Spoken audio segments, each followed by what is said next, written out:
Welcome to our guide on Wi-Fi speed optimization. Today, we'll uncover the world of gigabit speeds and how they can transform your home internet experience. First, let's assess your current Wi-Fi speed. You can use various tools like speedtest.net or your ISP's own speed testing tool to get a clear picture. Next, choosing the right equipment is crucial.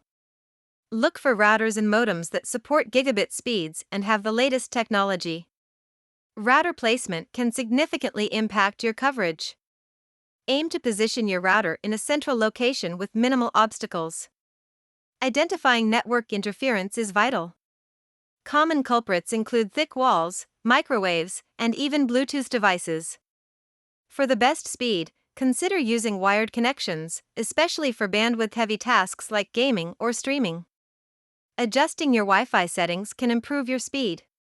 Try changing channels or bands and ensure your security protocols are up to date. Device management is key.